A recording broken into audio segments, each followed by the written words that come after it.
Welcome to Business Books and Company. Every month we read great business books and explore how they can help us navigate our careers. Read along with us so you can become a stronger leader within your company or a more adept entrepreneur. This month we read The Founders, the story of PayPal and the entrepreneurs who shaped Silicon Valley by Soni. The Founders is a comprehensive portrait of the early era of PayPal, predominantly focused on the years between its founding in 1999 and its sale to eBay in 2002. A deeply researched and well-written narrative, The Founders provides the backstory of the group of individuals who became known as the PayPal Mafia. And we are privileged to be joined by the book's author, Soni.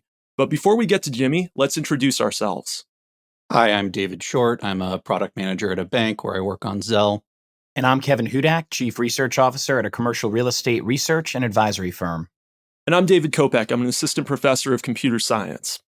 Let's introduce our guest, Soni. Soni is the award-winning author of Rome's Last Citizen, The Life and Legacy of Cato, Mortal Enemy of Caesar, with Rob Goodman, A Mind at Play, How Claude Shannon Invented the Information Age, also with Rob Goodman, and the topic of our episode today, The Founders, the story of PayPal and the entrepreneurs who shaped Silicon Valley. Before he became an author, Jimmy previously worked as a strategy consultant at McKinsey, a speechwriter for the mayor of DC, and the managing editor of the Huffington Post. Jimmy, thank you so much for joining us. Well, thank you guys for having me and for taking time to chat about the Founders. Okay, Jimmy, let's go back to the beginning for you. Can you tell us a bit about your background and how you first became a writer? There's a kind of, every writer has their version of this, right? Like they've got their kind of origin story. And I think it's like one of those things where the fish always gets bigger in the retelling, right? Like, like the fish expands in size as time passes. For me, I was always a reader growing up. Like I just loved books, and we spent a lot of time when I was growing up in libraries. And my parents, they immigrated to the United States. They didn't really know about like Boy Scouts and stuff and more interesting summer activities. So a lot of my summers were actually just spent like going back and forth to the library and doing their summer reading programs. And I think for a lot of people who end up writing, you fall in love with writing because you fall in love with reading. And so that was it for me. After that, it was a little bit of school papers and sort of nerding out on yearbook, right? And then I ended up actually falling into speech writing because there was sort of the situation in the mayor's office at one point where no one else was around who was going to want to do big speech writing. And so I just kind of put my hand up. And then at the same time, I was always noodling on book ideas, and a couple of those came to fruition. But I was not somebody who actually sort of had a roadmap for this. I kind of made it up as I went along. But I think it does if it has a tracing back or an origin point, the origin point is really loving books, like just like always having my nose in a book. That's great to hear. How did you get interested in the PayPal story and especially the founding? Yeah, it was a bit circuitous. I had finished up a book on Dr. Claude Shannon, who is an information theorist, electrical engineer, and one of the big minds at Bell Laboratories. And Bell Labs, the three of you will know, but many people don't. Bell Labs in the 20th century is maybe and arguably America's most innovative cluster of people, right? Certainly in the kind of mid 20th century, they win multiple Nobel Prizes. They invent the transistor. They create touch-tone dialing. They invent communications networks. Basically, like so much of modern life can be. You owe a big thanks to the people at Bell Labs. And I started basically just sort of Google and Wikipedia level research on what are other clusters of talent like that. So at Bell Labs, you don't have one person who's kind of the iconic mind. You have a bunch. So I started thinking, like, what are other groups? Xerox PARC sort of floated. General Magic was on that list, Fairchild Semiconductor, and PayPal. And with the previous three I just mentioned, somebody either done like really good books or in General Magic's case, a really good documentary about that group. And I just didn't find that for PayPal. And then at the same time, the people who helped to build the company are people like Elon Musk and Peter Thiel and Reid Hoffman, who are kind of, legendary in our era. And so I sort of spotted this disconnect. I was like, wait. There's like endless, breathless coverage of these people, but no one has gone back and like traced this story.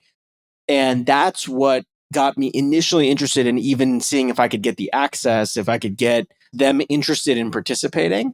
But that's where it came from, was trying to think of clusters of innovation, because I had this sort of operating theory that these stories end up being hugely interesting because the personalities end up kind of having this very interesting interaction when they're in the place. And that's a fantastic segue there, Jimmy, to my question. And it's based on, past books that we've done on this podcast. So, for example, we did Liftoff by Eric Berger, the story of the early days of SpaceX. And he also had some really fantastic access and featured vignettes with some of the early, most critical employees of SpaceX. And I think that was a great power in his book, and it was a great power in your book as well. And in the story of PayPal, we see Amy Clement as a bit of an early conscience of X.com and later PayPal. We see the 5-month CEO Harris, who, despite his short stay, is likely, created one of the biggest early decisions made when they merged X.com with Confinity. And one of my favorites was Bhargava, who, he fabulously thought of that idea of random deposits to verify users, which everyone has been used to over the past decades. It seems like such a simple and obvious idea, but no one had really thought of that. And you really dig into some of these personalities and sort of chronicle when they came on board, what they originally thought of the company, and where their futures laid out at the company. I'm wondering, what was it like completing the research for the book? I know that you have that great sort of methodology piece at the end, but how did you really get access to all these major players, and what was that process like? Yeah, it's let's just say it was a lot of work, but I'll double click on that and dive into some of the particulars. With the people at the very top, the most recognizable names, it was really important to go through someone they trusted. So especially early on, like when I was in the first, say, year of the book process, I would try to make sure that I got warm introductions to most of the people I wanted to reach out to. So that was, the Reid Hoffmans and Elons of the world. I wasn't going to be somebody who just knocked on their door and had it swing open. It would be much easier if someone made an introduction. And so I kind of, I started with a couple of the people at the top, Max and Peter, and then kind of branched out from there to Ken Howry and Luke Nosek, and then kind of wormed my way into that first sort of seed group. That's kind of one part of the process. The other part of the process, honestly, was I was lucky enough over the course of my reporting to get access to a bunch of documents that were either phone lists or lists of employees, or with the best part, when I sort of hit pay dirt, was getting access to this company newsletter. And the company newsletter gave me the name of every person that worked at the company over that entire period that I was writing about. So I basically worked my way backwards and created a little checklist and would contact everyone. And I used LinkedIn, Twitter, Facebook. I would use those random websites. You can just Google people's names and find phone numbers. And so I tried to make an effort to find not just the boldface names, but also the people that, like you mentioned, like Sanjay Bhargava, who played this enormously important role. And that was a bit of the process. I would say that 20 years had passed, and most of these people, PayPal was something they had done, when they were just getting their start. So they were more open to talking to me about it than they would be if I were writing about something they were doing today, I think. Yeah, and you mentioned Bhargava as well, and I'm wondering, with some of those less obvious characters who are real people, obviously, in your book, I'm wondering, do you have not necessarily a favorite, but one of the lesser known names who you think really made an outsized contribution and may have not necessarily gone unrecognized, but someone that you would want to highlight as just an interesting story? I gave 3 of the ones I thought were most interesting. Would you say you have one from your research? Yeah, I can't one up you in some ways. Like I would say your description of Amy as the conscience of the company, like I wish I had thought of that line when I was writing the book, because I think it's great. And I think she played that role really powerfully.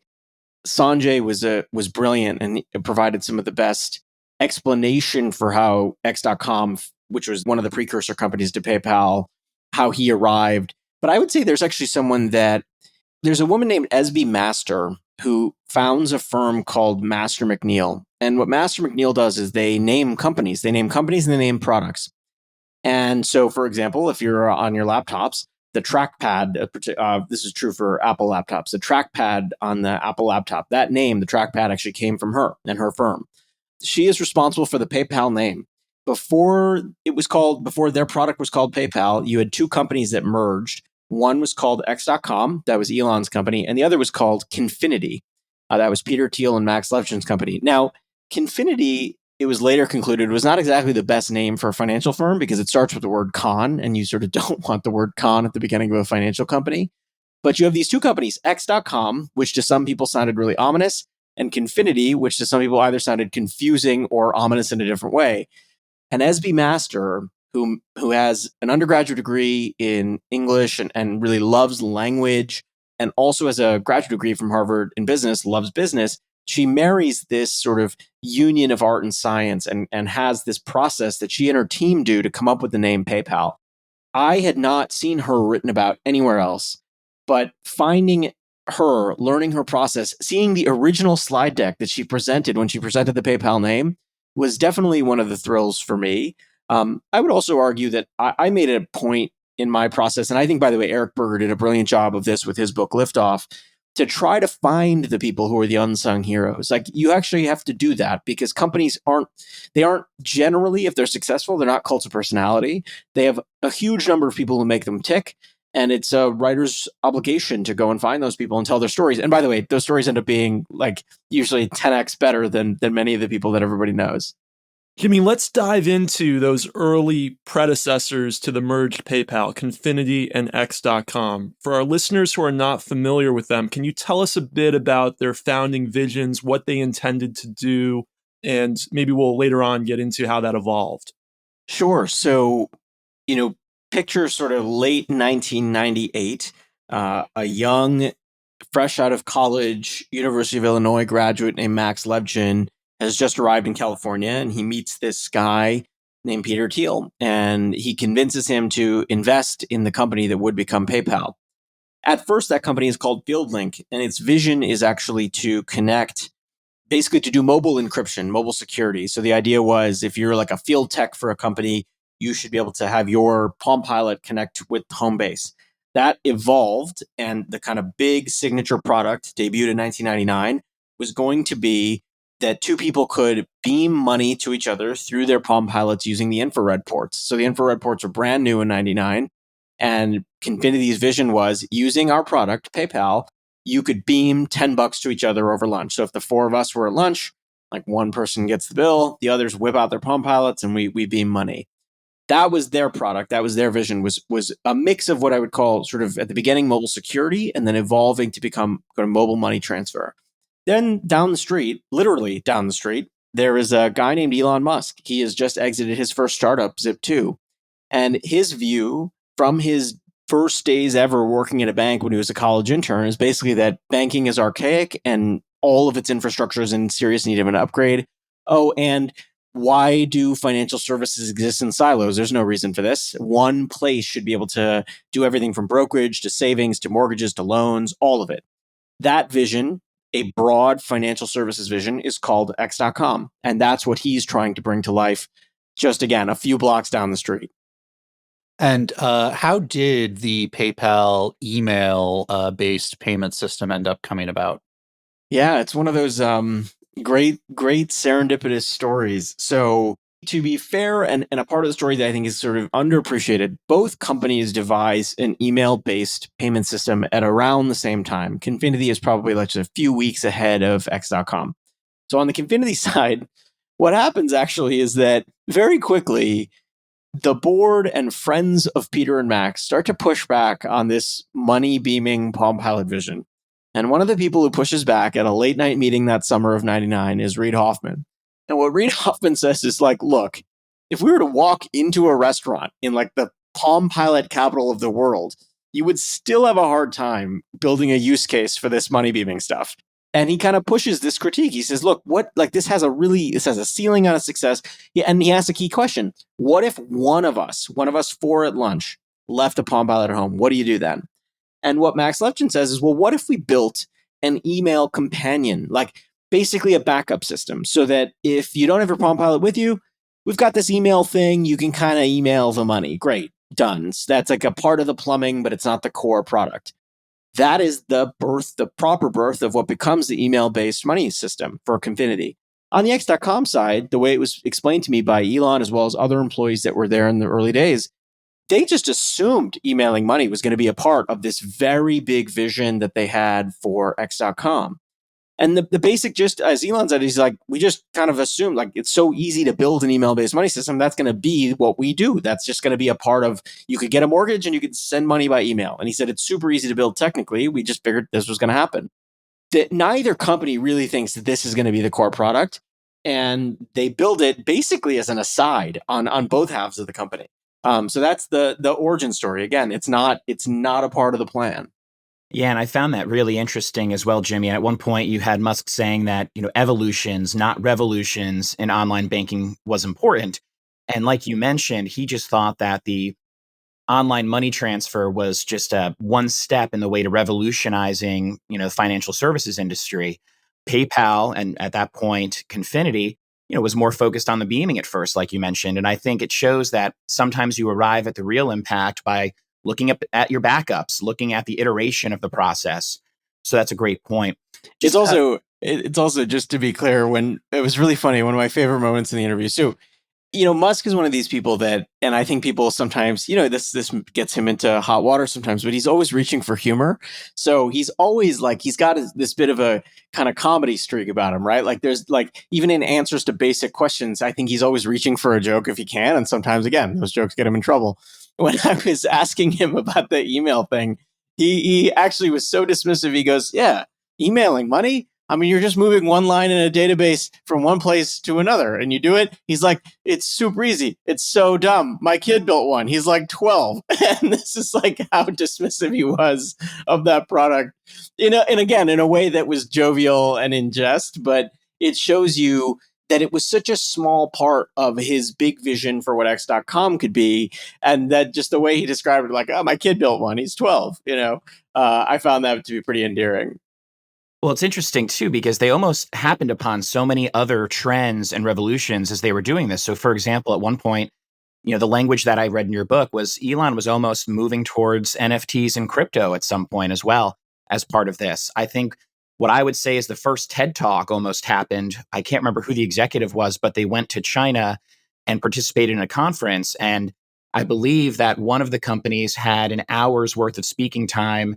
The PayPal executive convinced them to give him 15 minutes. And it sounds like he basically gave a TED Talk or a very Jobsian presentation that swayed all of the Chinese business leaders and bank leaders to really just intersperse PayPal throughout their comments the rest of the conference. And maybe you can remind me who that executive was.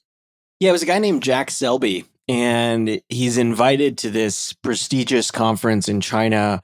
There are all these other kind of banking executives there, and he writes this note back to the company. And the reason I actually took the note and put it in the book is because Jack Selby was not one to send company-wide emails. He was actually kind of annoyed by company-wide emails. But the experience in Beijing so struck him that he sent this note to the company.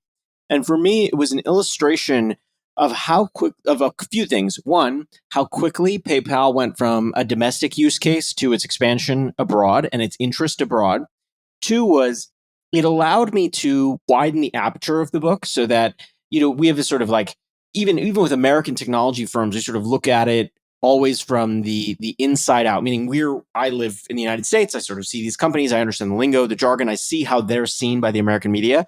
It was really useful for me to see how the Chinese saw PayPal's success and then to do it through Jack's own words.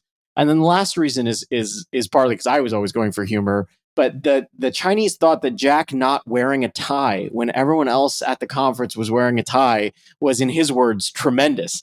And so he sends back this long note.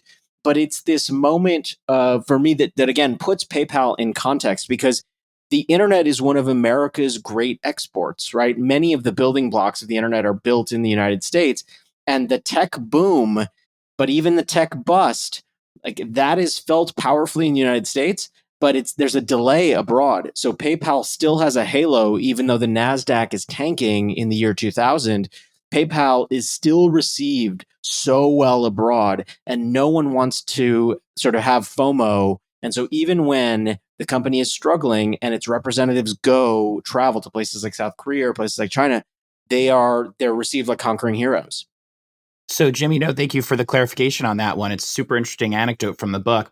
I know that your book jumps around in time a little bit, and I'm going to ask you to do the same as I jumped a bit ahead. I wanted to go back to the race for customers between Confinity and X.com. I know at one point it was competing in terms of the incentives and the bonuses they could provide to customers. There was a lot of that sort of transactional, less strategic competition going on that was just about dollar figures in the users' accounts. And ultimately that sort of a mentality could have potentially bankrupted both of them. Now, I'm wondering, in your opinion, was their merger inevitable? Was it the only viable option? What do you think could have happened otherwise? I'm in the tough position of I interviewed, all the big personalities that were at the heart of it, right?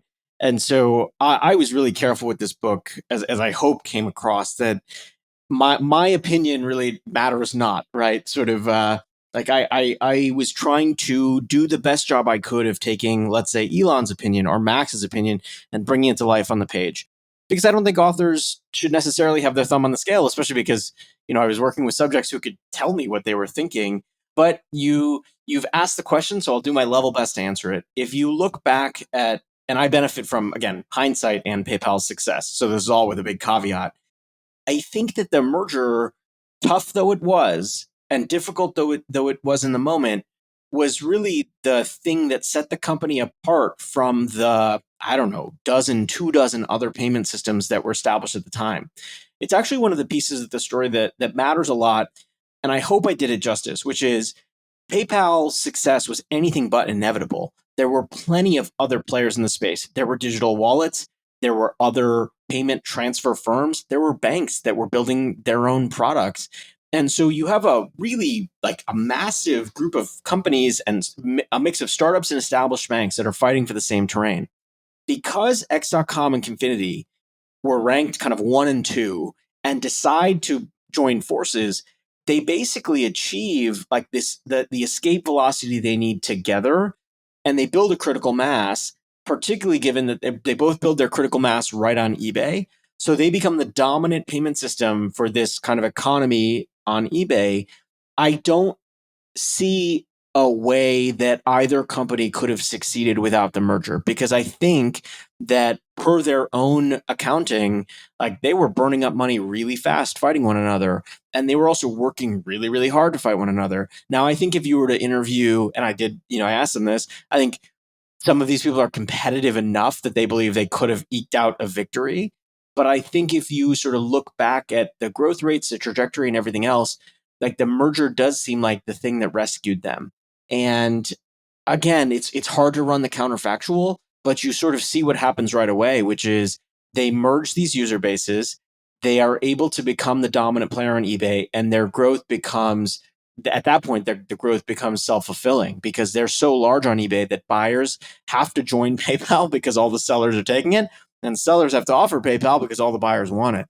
And so I think that is a byproduct of the merger. The other thing that happens, and this is sometimes also missed in the retellings of this story, it brings people like Roelof Botha into, Max and Peter's orbit.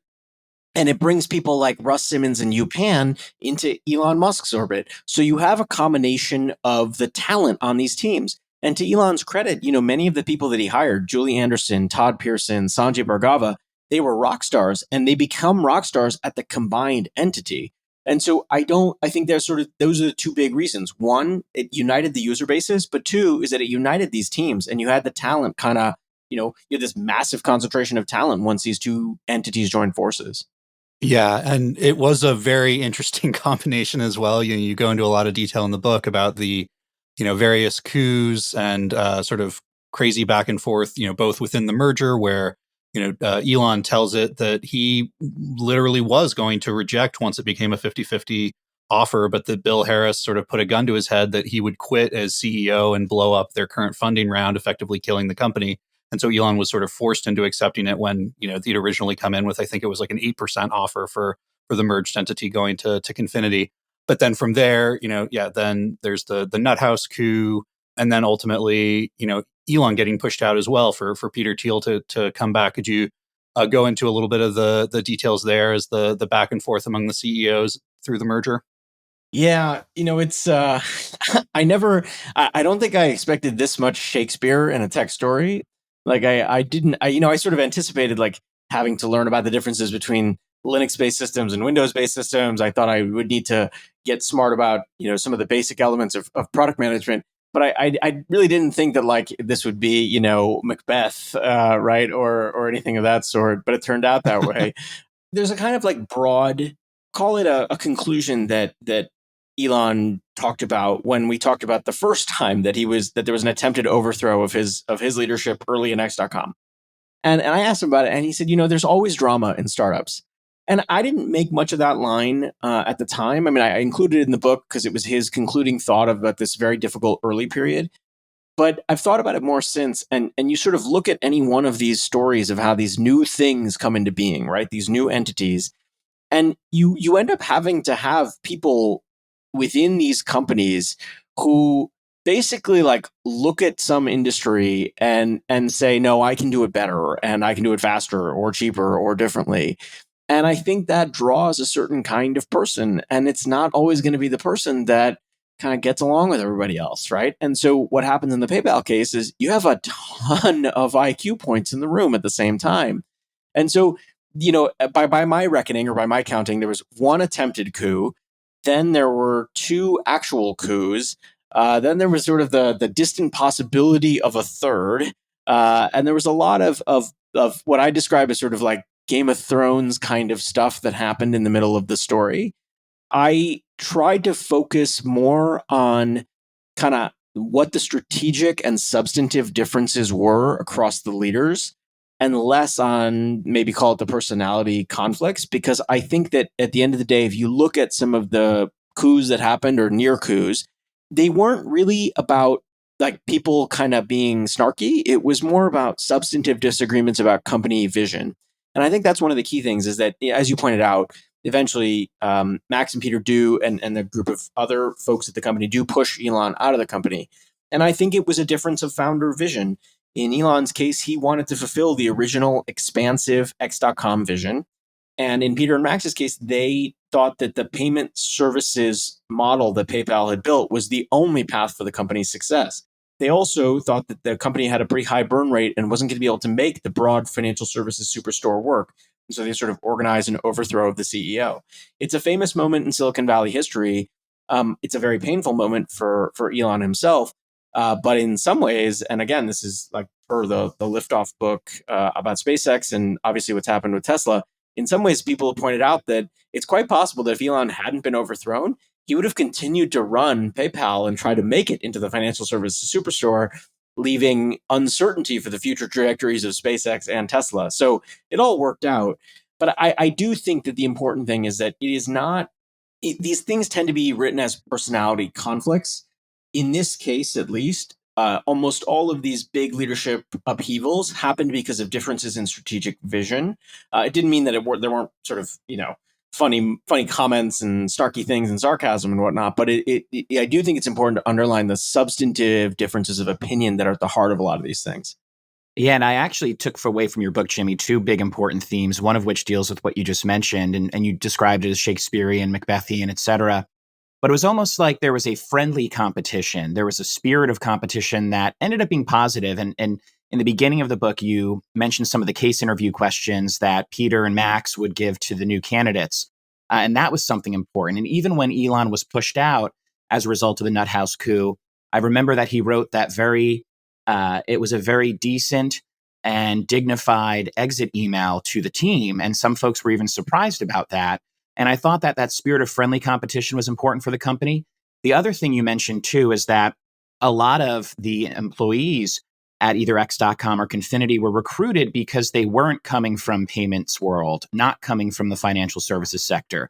They were bringing in not that much subject matter expertise, but a lot of big thinking, big creative thinking. And I thought that was important. But just as an observation that you can respond to or not, some of the key moments in the life cycles of the company come from some of those, I would deem them suits coming in, right? Bill Harris was previously at Intuit, and he was ultimately the one who saw the value in the 50-50 merger that could have ultimately saved the company. That was more of that business risk mitigation thinking, not so much the soaring take no prisoners startup approach. Another one was when they closed their round early, and they could have stayed out and raised more money and had more exposure to the dot-com bubble, but they ended up closing right before it. And that was another kind of point where it was risk mitigation, business strategy world, not so much the freewheeling, no ties culture.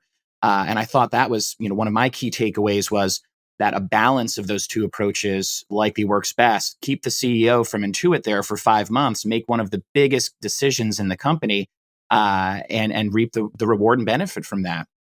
It's a really perceptive observation. I'm not actually sure that I'm not sure I could have made it when I was writing it, I think, but it's spot on. There is a balance between bearing risk and then mitigating risk that is at the heart of this story, and I would argue is at the heart of every successful startup story. You have to have someone that is willing to put his own money on the line and give it away for free to users, right, as a way of getting growth and hitting that escape velocity. You also have to have someone who is working like Roelof Botha to design a model that essentially outlines where the pain points are within the company, where the cost curve is unsustainable, and then say, look, if we don't fix this, we're dead. Right. And so you have a mix of personalities at the company. I've taken to saying, a startup like PayPal, if it were all Peter Thiel's, probably would have been unsuccessful. If it were all Elon Musk's, probably would have been unsuccessful. It was, in fact, a mix of people who were inexperienced and experienced. In fact, one of the names that we kicked off the podcast with, Sanjay Bhargava, is a prime example. Sanjay had done, I think by that point, 10 or 20 years in the financial services sector. And he joins X.com with Elon, and it's a real education right away in sort of how startups are different from these established financial institutions. But it is because he has that experience that he can really think through the payments plumbing system and rewire it and think about it a little bit differently than people have. And so I think I do think there were some places where inexperience really served the company well. A great example is fraud fighting.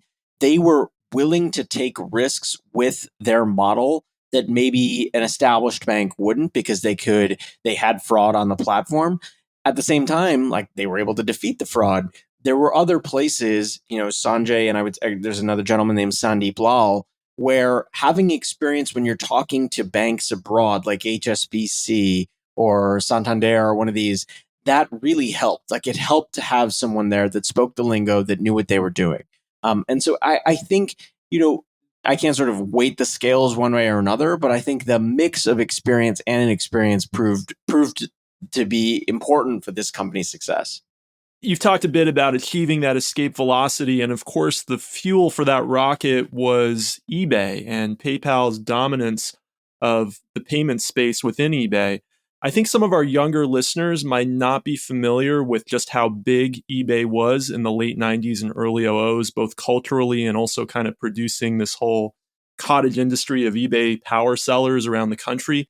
Could you tell our listeners a bit about just what a big force eBay was, and also why PayPal specifically was able to capture so much of its payment market share? Yeah, this is one of my favorite parts of the book to write. It was like sort of diving into eBay history, right? So when PayPal arrives on the scene, eBay is one of the glittering stories of the .com era. They have just gone public. People are talking about how, like, basically that fixed price retailing would be dead and eBay was the one to kill it. They have an incredibly passionate user base. I think there were some estimates that had them at like 10 or 12 million people in the year 2000, which, again, relative to like the size of the total internet at the time, is significant.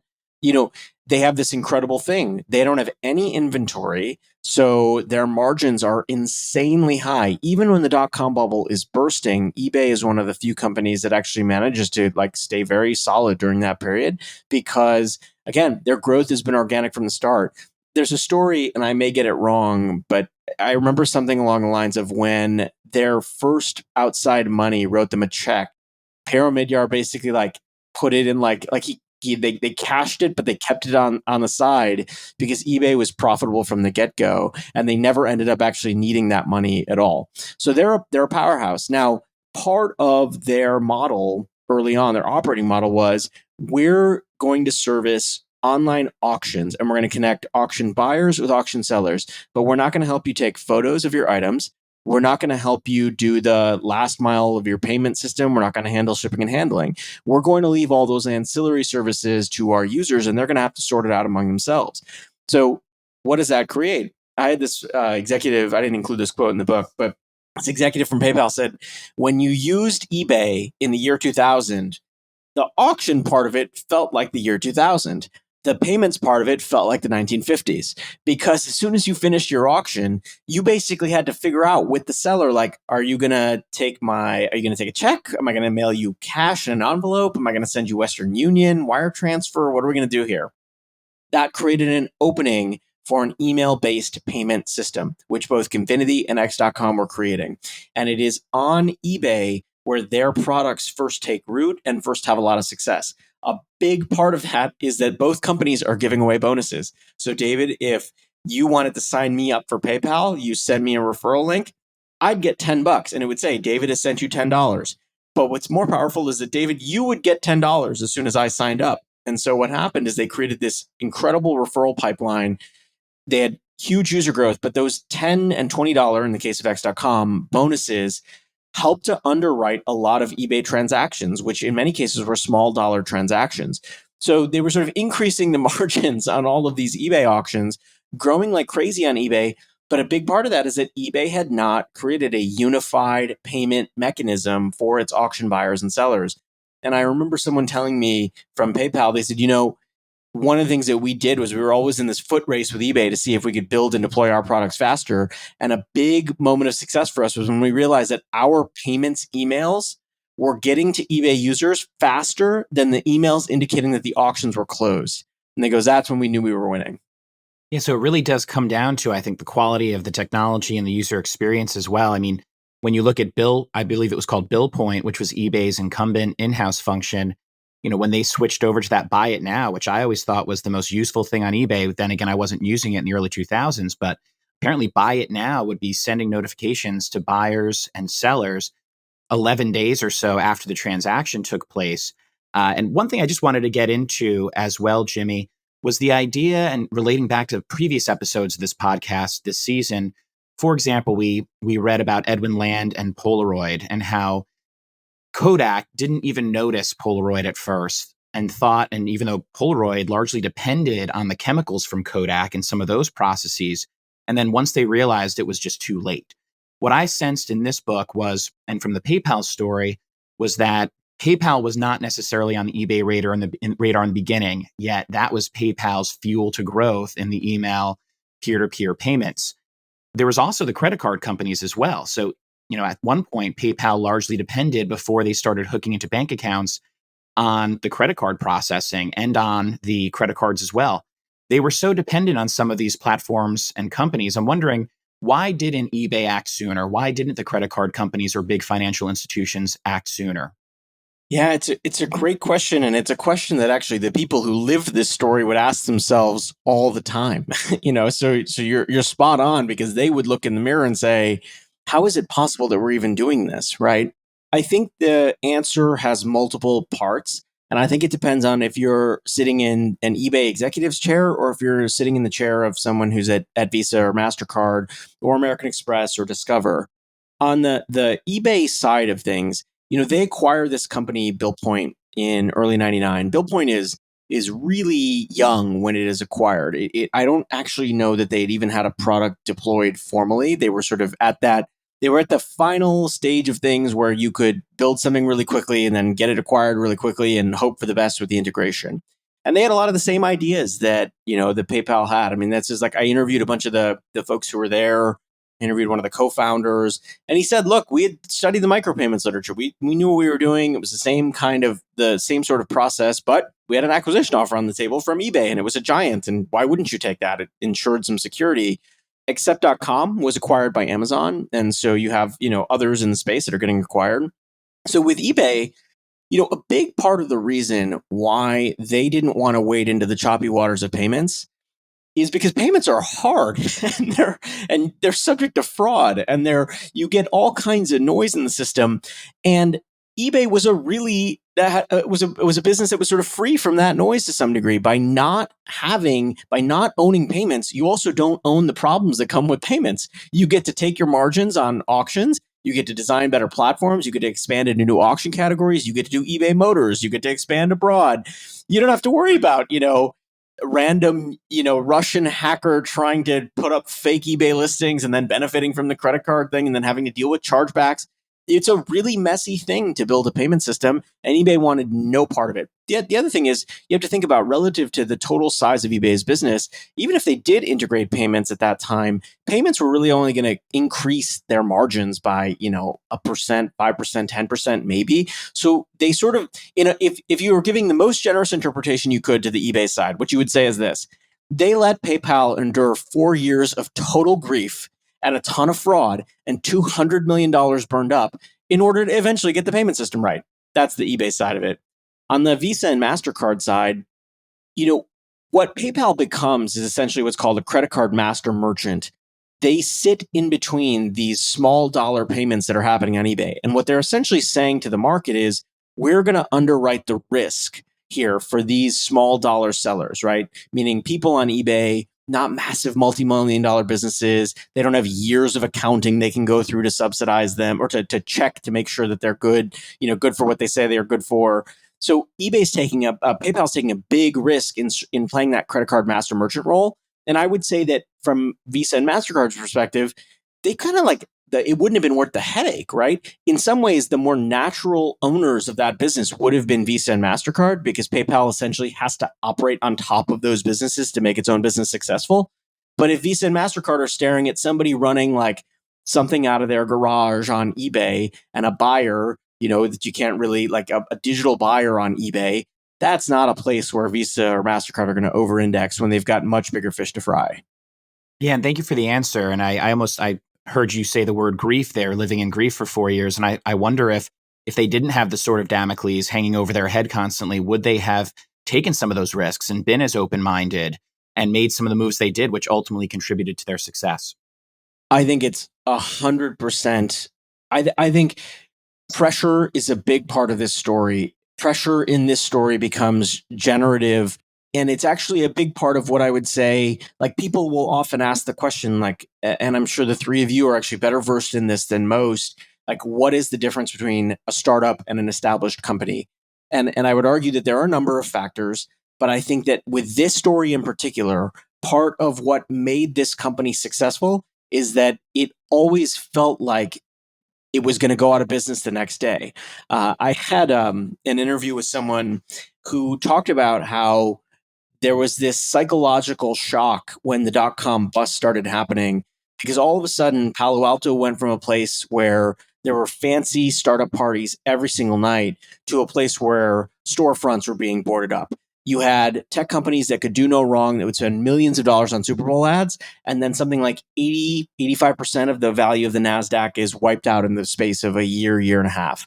And one person described it as the killing fields, right? And that is the moment that PayPal basically starts to take off, is at the moment when all of their contemporaries are running out of money. And so they have this enormous pressure that they're feeling internally as well as pressure externally. I would say the other thing that happens is that pressure, basically leads them to work 7 days a week for 4.5 years to make the company successful. Because if they don't get it right, they have a feeling that they're going to end up, and you have to pardon the French, they're going to end up on this website called fuckedcompany.com, which was essentially cataloging all of that era's .com misadventures. And I had this person who worked at the company say, every day we woke up and we would check fuckedcompany.com because we were just like, okay, this is the day we're going to end up here. This is it. The jig is up. And so I think that pressure, it forced the company to move faster. It made them work harder. And I think without it, I'm not sure the PayPal would have been successful.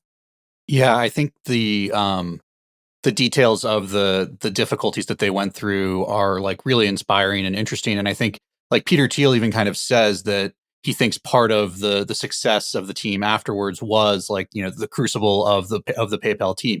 That they really did go through a lot. That if you're at Google and it's just everything's great, you created this brilliant thing that just up and to the right forever, and you have no real competition. It's a different kind of thing. And so sure, there are people that came out of there, but not as many. And so maybe that is sort of what leads to the PayPal mafia and all of these, future founders and successes that we see.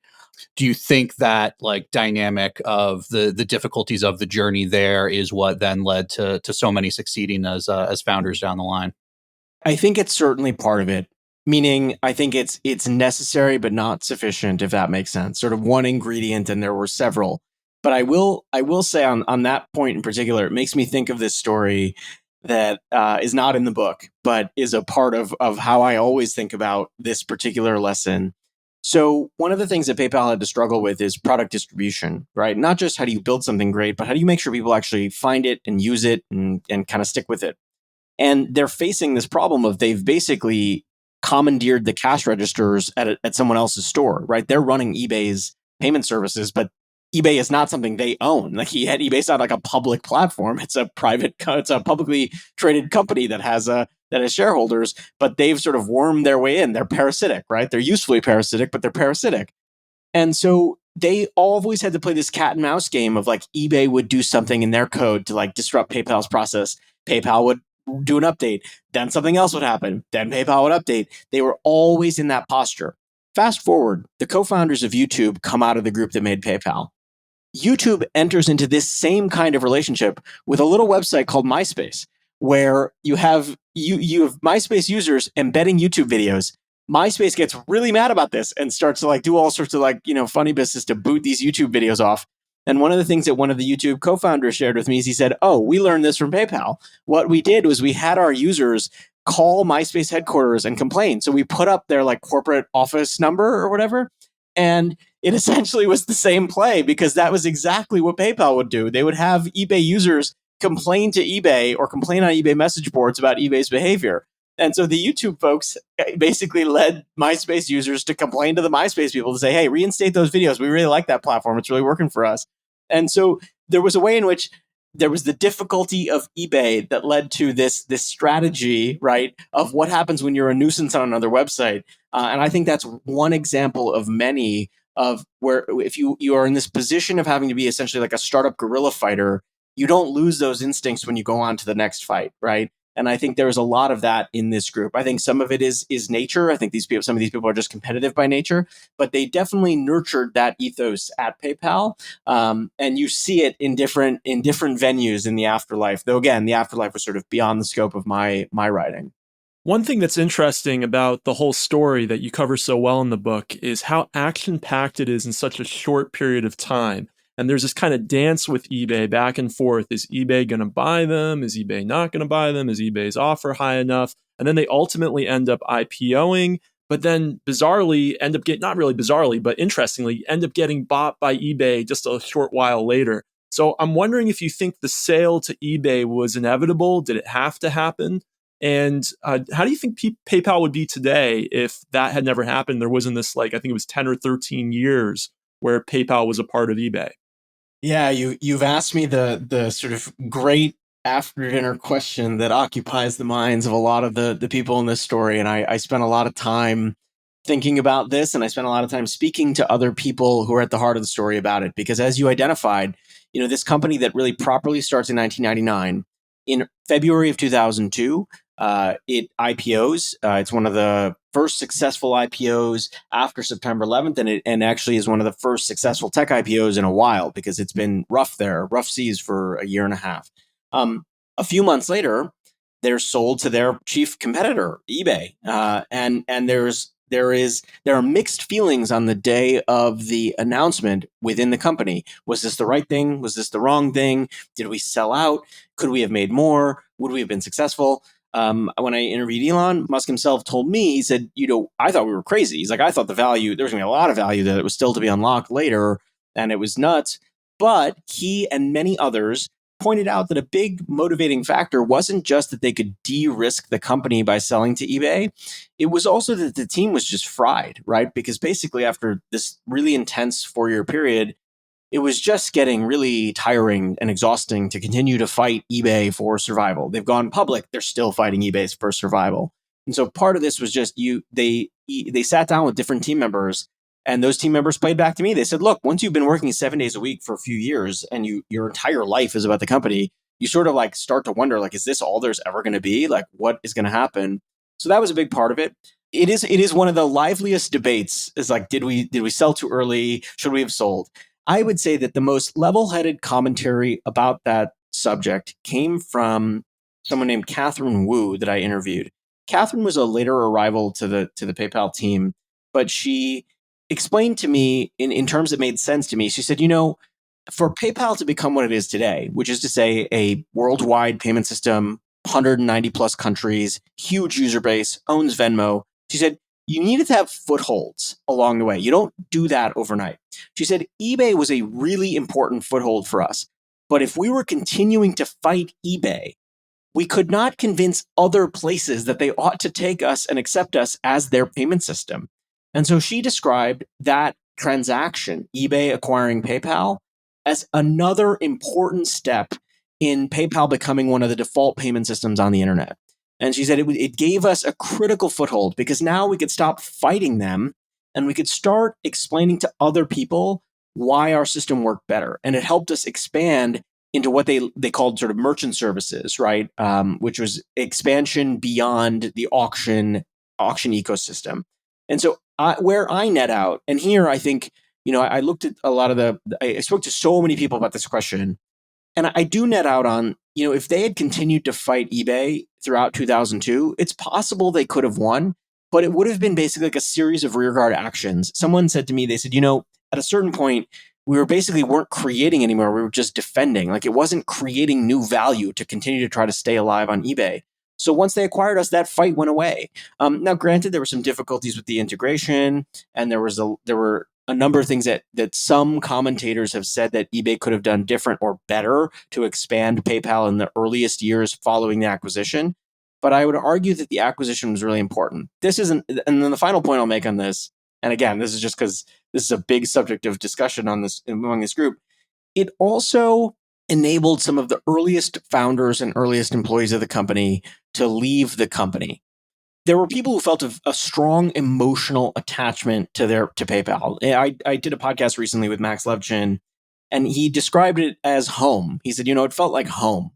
And when eBay completes its acquisition, there's really no need for a 20-something CTO who thinks of PayPal as home. He has other things he can go do, and now he has the resources to go do them.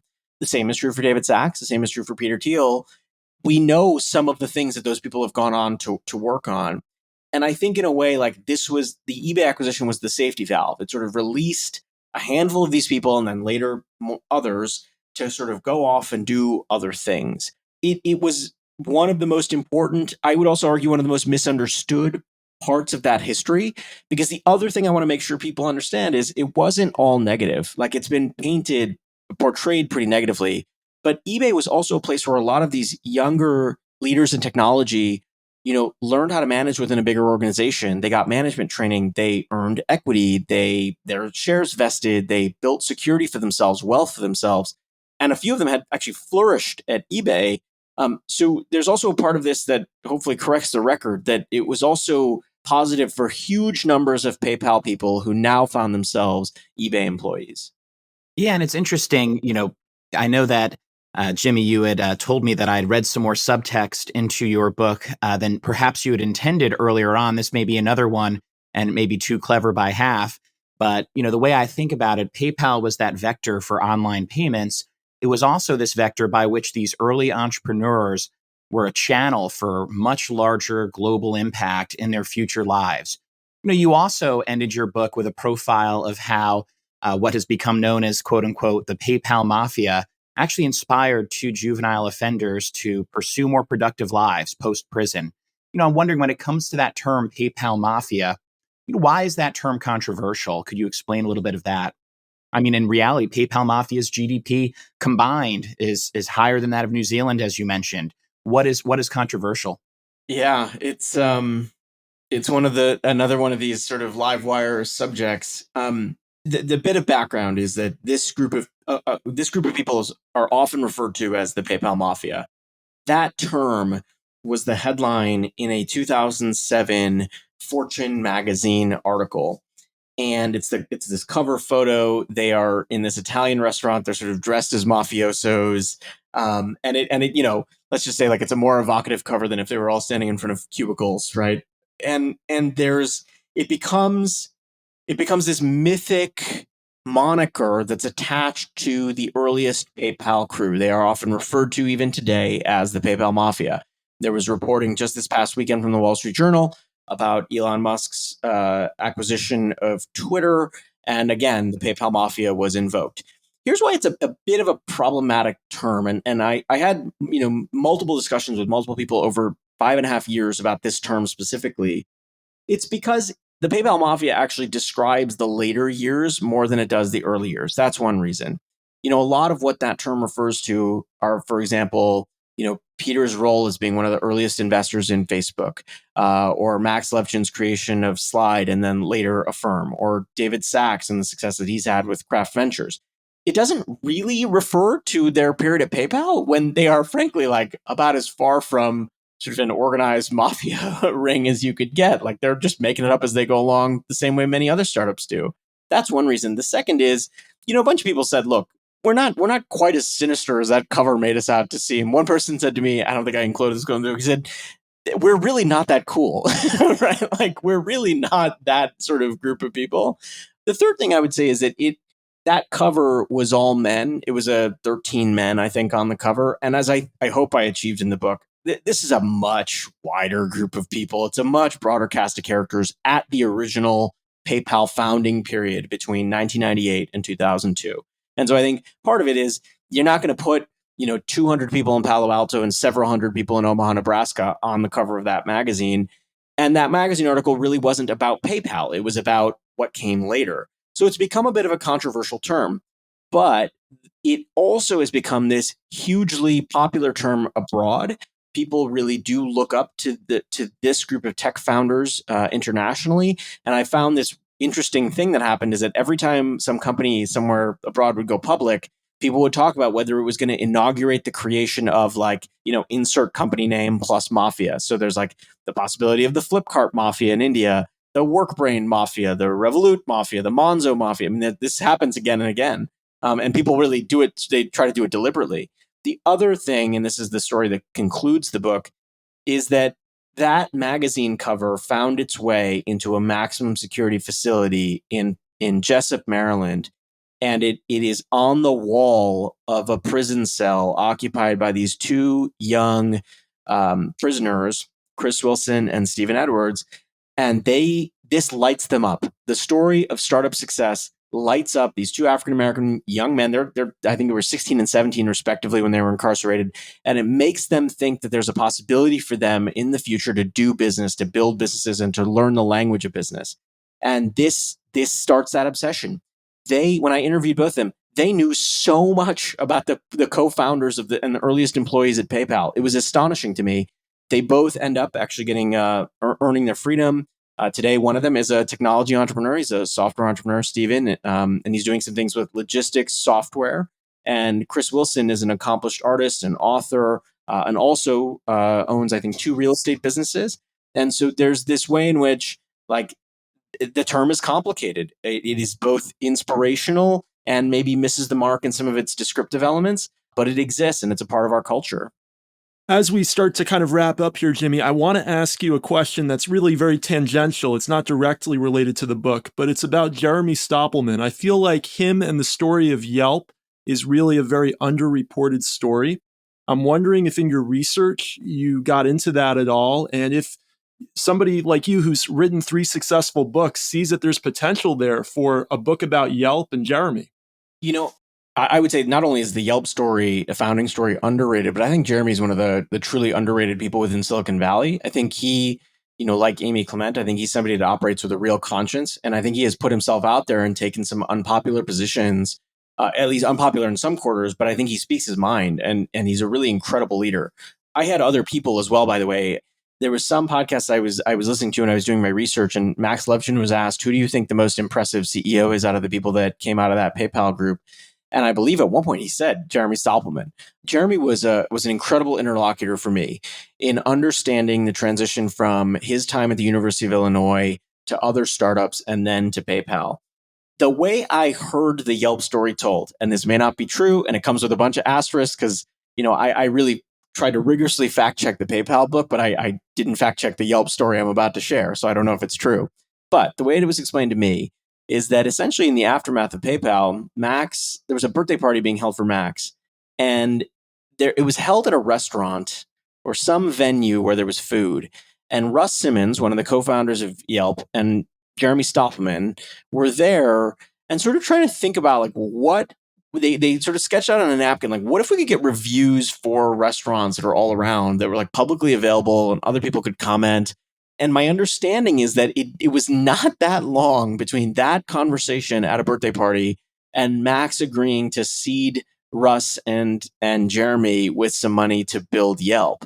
Now, I could have that story wrong, but it's the version that I had heard in doing some of my research. And I don't think it's too far off the mark because it is exactly in that spirit of, well, why can't we do this better or differently? And then also it tracks with the ability for Max to use some of the capital that came out of the PayPal success to help to seed and fund, these other success stories.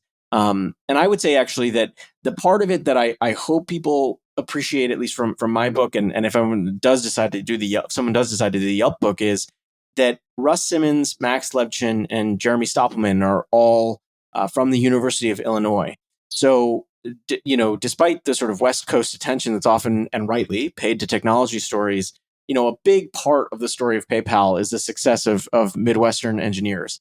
And that is not just only because I am a Chicagoan and a Midwest native myself. Like a lot of the earliest engineers who made PayPal successful were graduates of the University of Illinois at Champaign-Urbana. And so I think that's actually like a common and interesting tie that binds them together. But that was the Yelp origin as I heard it, though you should correct me if I got any of that wrong. And we shouldn't forget the Omaha, Nebraska Customer Service Center and its That's role in right. the success of PayPal. That's right. It's another part of this that is Midwest in its origins. And I Omaha to me, and this isn't just to me. This is people telling me, you build a payment services system and you don't anticipate the number of people who have complaints about their money. And I had this amazing archive of emails, which had a lot of those complaints. And so I saw all these people who were sending in nasty grams and threatening notes and notes to the Better Business Bureau and like all of these complaints. And the place that fixed that problem was a seed group of customer service agents and their leaders and managers in Omaha, Nebraska. And to this day, Omaha is one of PayPal's biggest outposts.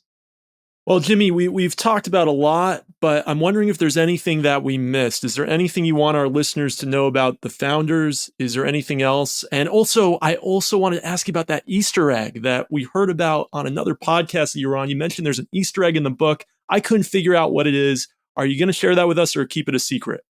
No, I'm happy to share it with you. It's well, I'll share the rudiments of it, and then I can let people do the navigating of it themselves. I kicked this book off with Max Levchin's story, and I did that for a variety of reasons. One of which is that he's lesser known than Peter Thiel and Elon Musk, and I thought he deserved a little bit more attention. I also was drawn to the fact that he was an immigrant to the United States, and that he had Illinois roots, and that in intellectually, a lot of the hardest problems at the company are solved by Max and the engineers that he leads. And so that like led me to understand like his passion for, among other things, code breaking and puzzle solving. And so as an homage to that, and because I don't know, I probably had the right amount of caffeine that day, I decided to bury a puzzle, a secret code inside the book. And it's a multi-100-page code. And I hadn't I sort of did it on a lark, and I thought it was clever. And then I shared it actually with the person who inspired it, which is Max Levchin. And Max was the first person to crack the code that's in the middle of the book. And so, if listeners want to take a stab at it, they can send me a DM on Twitter and let me know if they got the right answer. I'm happy to send them a signed copy of the book or something if they get it right. In terms of things that I hope people take away, your podcast does an incredible job of diving into the stories of business. And I think that one of the things that I never intended this book to be, to have an advocacy mission or anything of that kind. It's the story of how PayPal came to be. But when people reach out to me, one of the things they say is, thank goodness that people like David Sachs and Elon and Peter Thiel and Max Levchin were anxious once in their life, right? Like, it's easy to look at them for the success stories that they are today, or to look at their peers who helped to build PayPal and say, wow, look at these people. They're on sort of Mount Olympus. At one time, they were figuring out how to fight fraud, and they had to outsource it to Omaha, and that happened to work out. So to my mind, like, what I hope people take away from the story isn't just like the principles of, product management or fraud fighting, or how do you build a payment services system, or how do you become a credit card master merchant. It's also that each one of these stories actually comes with this massive dose of uncertainty. And you do see people persist in the face of that. And I have had friends just text me to say, like, thank goodness that these people were anxious too, because I'm in the middle of building whatever it is I'm building, and I'm suffering from that as well. So I hope that the book provides a little bit of, if nothing else, it allows people to commiserate with some of the titans of our technological world. Well, Jimmy, thank you so much for joining us today. How can our listeners get in touch with you on social media? How can they follow you and keep up with your next projects? Yeah, probably the easiest way is Twitter, though I admit I'm sort of so far from a power user of that. I'm also, they can email me and find me on Twitter. And I love hearing from readers. It's one of the thrills of doing these sorts of projects is you random people find things in it that you didn't know, or they'll give you a fresh perspective. So probably Twitter, and my DMs are open, and feel free to send me a message. I'd love to hear from readers. And we'll definitely put those in the show notes. Kevin, you're going to introduce our next book for next month. Sure. So our next book may seem a little bit outside of the box, but we'll actually be reading a book by a former international hostage negotiator for the FBI named Chris Voss. The book is called Never Split the Difference, and it details Voss's philosophy and approach to high-stakes negotiations wherever they may be, ranging from the boardroom to the home, the streets of Kansas City, Missouri, where he was a policeman, to even negotiating with bank robbers and terrorists. We're definitely looking forward to learning from Chris's book, and I hope that our listeners will read along with us. And David and Kevin, how can our listeners get in touch with you? You can follow me on Twitter at David G. Short. You can follow me on Twitter at Hudak's Basement, though much like Jimmy, I am not a prolific Twitter user, so always feel free to DM me and I can share my email address. And I'm at Dave Kopec, DAVEKOPC. Don't forget to subscribe to us on your podcast player of choice, and we'll see you next month.